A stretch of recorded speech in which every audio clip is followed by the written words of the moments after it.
Welcome to the Jill on Money Call of the Week. We are presented by Marcus by Goldman Sachs. If you have a financial question, any kind of money question, all you have to do is email us. Ask Jill at JillOnMoney.com.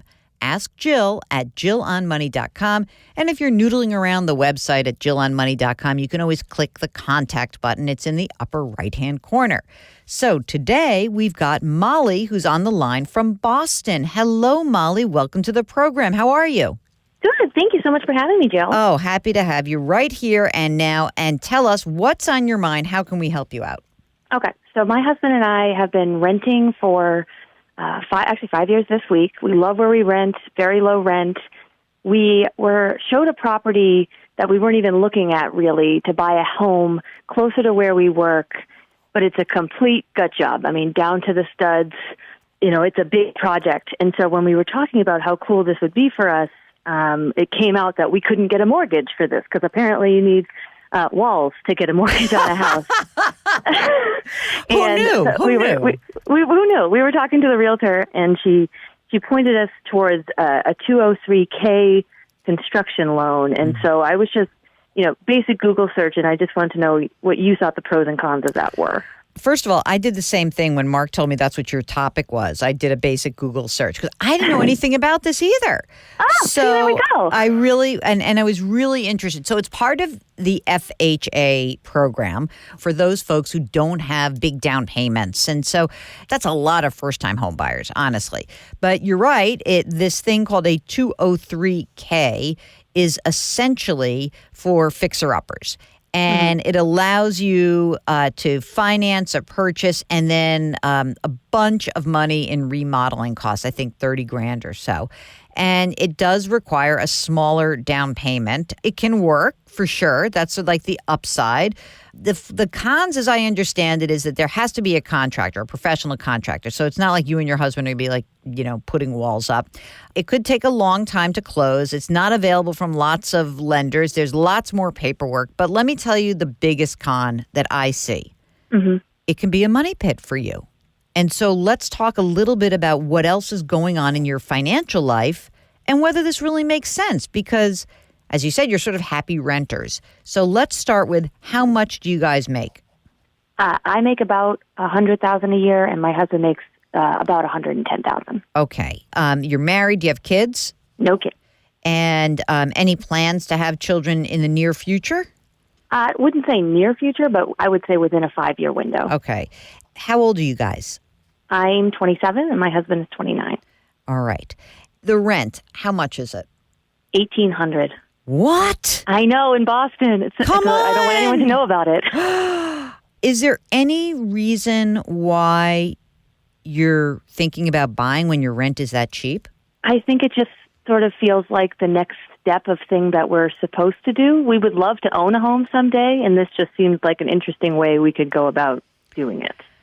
There's no catalyst for it. No catalyst. It's not like someone's throwing you out right now. Okay, no. Tell me more about your financial life. So you've got these good incomes. You live in an expensive city, I understand. How much money do you guys contribute to retirement accounts? So we both max out the $19,500 to our 401ks. So that's great. And what about the total value of your 401ks right now? I think mine is probably about $15,000, $16,000. We just started the max out. My husband's is probably closer to $50,000, $60,000. Okay. Any debt that's outstanding? I have very, very small amount of student loan debt, about, I think, $4,000. Ooh. I know. We're almost there.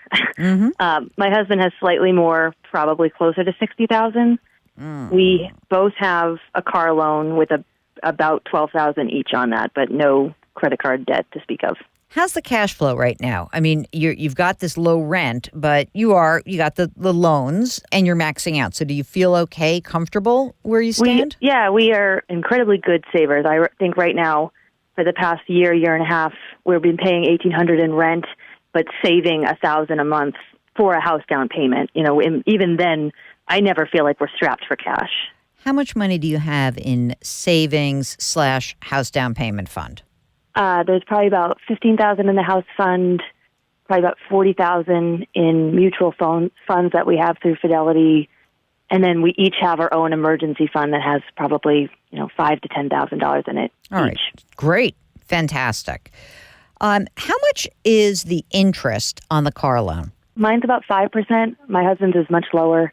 I think like 2.9. Okay. And what about the outstanding student loan debt? How much is the interest on for each of you and your husband? Mine is about 6%. My husband just refinanced. He has, I think, like 4 or 5 different loans. None of them are higher than 4%. They're all between 3 and 4. Okay.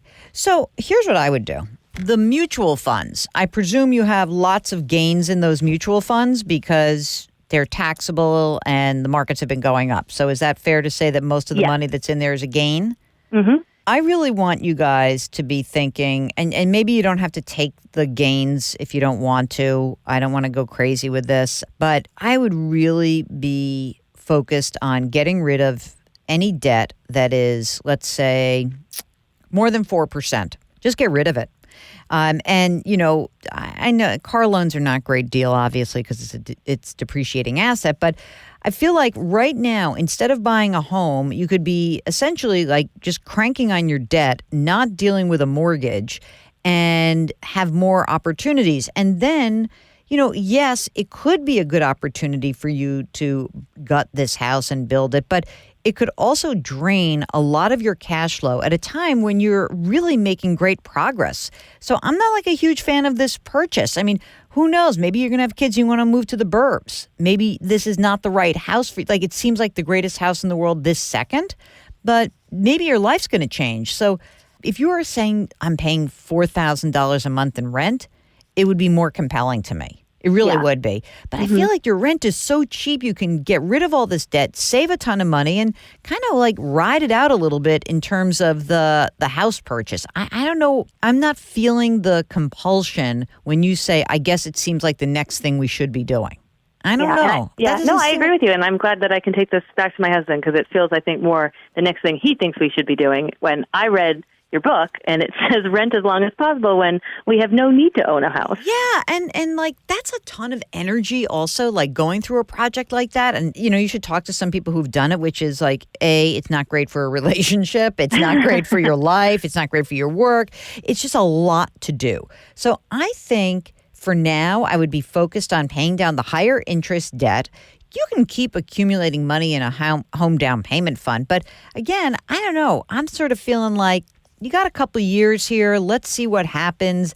You will be in a better position, even if this, there's always going to be a dumpy house on the market. Now you know about this program, which is kind of interesting, but it may be that you say, well, actually, we want to have kids and we want to move to the burbs. And that may be something that's more appealing to you. So I think for this moment, I'm going to vote against the purchase and continue to kiss the tush of your landlord so you don't get thrown out.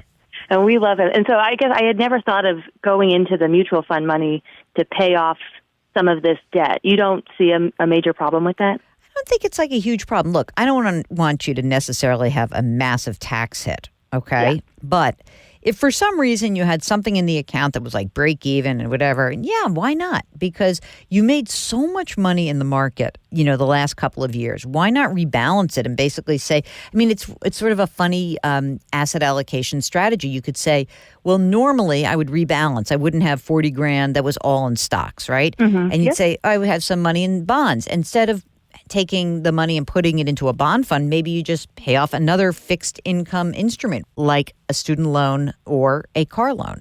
And that's locking in an interest rate, in your case, 5% on the car loan, and your student loan is 6%. I mean, like, I can't get you a bond, a risk-free investment at 4, 5, or 6%. So it seems to me like that's a pretty good deal if you're just going to skim some of the money off, pay the tax that's due, and reallocate it. All right, then that's what we'll do. Rock on. Thank you so much. Jill. This is great. Thank you so much for calling.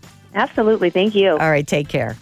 Okay, that's the call of the week. If you have a financial question, just give us a holler. Send an email to askjill@jillonmoney.com or go to the website, jillonmoney.com. You can click the Contact Us button right there. Oh, by the way, while you're there, sign up for our free newsletter. It's free. Why not? We drop new episodes of Jill on Money every Tuesday and Thursday, and you can download the show anywhere that you get your podcasts. Apple, Google Play, radio.com, Stitcher, wherever. Our music is composed by Joel Goodman. Mark Talercio is our executive producer. We're distributed by Cadence 13, and our show is presented by Marcus by Goldman Sachs. See you next week.